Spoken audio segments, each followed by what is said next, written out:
ボンジョーアトゥーツ。皆さんお元気でしょうか？タカコです。早速行ってみましょう。年収1200万の歯医者を辞めた日。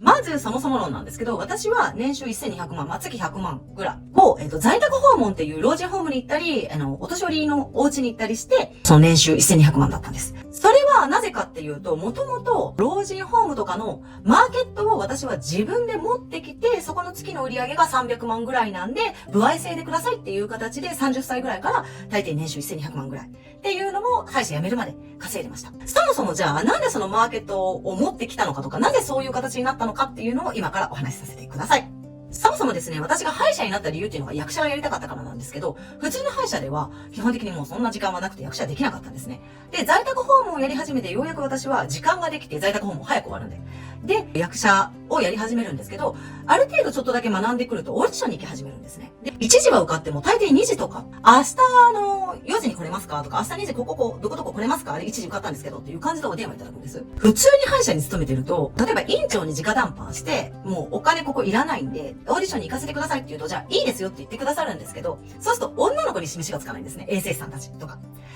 堀田先生がいいのってなっちゃうんで、これは自分で反独立しないとちょっと厳しいな、どうしようかなって思っていたところだったんです。なぜじゃあこのマーケットを2つ持ってこれたかっていうと、もともと今高齢者医療っていうのがすごくもう視野が大きくなっていて、この老人ホームとかっていうのは、いつ立つっていうのが結構明確になってるんですね。で、結構大きい医療法人だったり企業とかは、この老人ホームに影響をかけるっていうことまでするぐらいの、今はその現状になってるわけです。私はもともとこの勤めてた病院で、訪問医療っていうのをしてたんですけど、施設に歯科診療しに私は行くんですけど、もちろんそれと同じように内科の先生が来られたりとかもいろいろ来るんですね。美容師さんも来たりとかいうのがあって、私がその診療をしている病院に内科の先生が来ていて、H 先生としましょう。その先生にご飯に誘われてたんです。ちょっと先生一回ご飯行こうよみたいな、みんなで。なのでその看護婦さんとかも含めて、ご飯に行ったことがあるんですね。行ったんです。で、そこで多分私なんか先生とそういう話をしたんでしょうね。実はこういうことがやりたくて今どうしようか迷ってるって言ったら、実はこの先生が医療法人でその頃3件かな2件かな、その自分でも施設を持ってたんですね。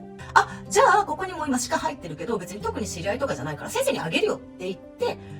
要はこの施設を応援したいからあげるよっていう形でいただけたんです。で、かの皆さんだったらお分かりかもしれないんですけど、要はただであげるっていうか彼女にならないみたいな。要は愛人養成ですね。っていうのを言われてたんですけど、うまくちょっと交わしながら、実は私歯医者をやりながら、祇園と銀座で働いてたこともあるので、うまく交わしながら別に体の関係になることもなく、愛人になることもなく、手を繋ぐこともなく、いただいたんです。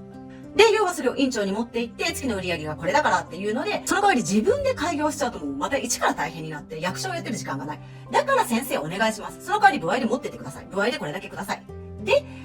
スタートしました。役者をやりたいっていうのを衛生士さんや、その施設の方や、クライアントさん、患者さんたちにも全部行って、一応行く日は決まってるんですけど、私がオーディションとか撮影で行けない日は、衛生士さんに行ってもらって、で、私は日曜日に一人で行くとか、そういう形でやってたんですね。しかもやっぱり東京と香港で飛んでたこともあるので、その後。かなりもう要は自由になるために自分でマーケットを持ってきたっていう形でやらせていただきました。最初の方は、その要は枠組みをある程度作って、クアラルンプールに行きたくって、私クアラルンプール好きで。で、その頃まだクアラルンプールが日本の4分の1ぐらいの価格かな。だから例えば日本で100万稼げたら400万ぐらいの価値が悪くないな、みたいな。で、しかもビザも取りやすかった。20何歳以下とか30歳以下は、マイホームタウンなんとかっていうビザが800万ぐらいで取れたんですね。確かその預貯金が800万かな。だからこれを取りに行こうと思っていたのもあって、枠組みを作って不労収入を得られる形にしようって考えてたんです。で、結構着々とやり始めて、ただそのクアラルンプールがダメになって香港に飛ぶようになって、でもその時もやっぱり不労収入を得れるような枠組みにしようってずっと考えてたんですね。で、36手前ぐらい、30何歳かでそのうちのブランドを作り始めて、で、歯医者もやって、ブランドもやってっていうことをしながら、私がずっと働き続けるんじゃなくて、要は代理の院長先生を連れてきて、衛生士さん入れて、彼らに働いてもらって、今みたいに1200万は無理でも月50万で不労収入が得られたら悪くないなっていう考え方で作ってたんですけど、いざ私が辞めるってなった時に、この H 崩壊の H 先生が、堀田先生が辞めるなら許さないっていうふうに言われたんですね。なぜかはわかりません。でも、H 先生から、映画はたまに行ってたんですけど、映画に行った帰りとかに、キレられたことがあって、なんでキスさせないんだよみたいにキレられたことがあって、いや、なんで、キスする雰囲気に全くなってないよねみたいな。何を言っちゃってるのみたいな。みたいなとか、でもエンチ先生はお金で女が落ちると思ってたから、施設3つで、月500万の売り上げも別に俺の女になればできるよみたいなこと言われたんですけど、結構でーすみたいな。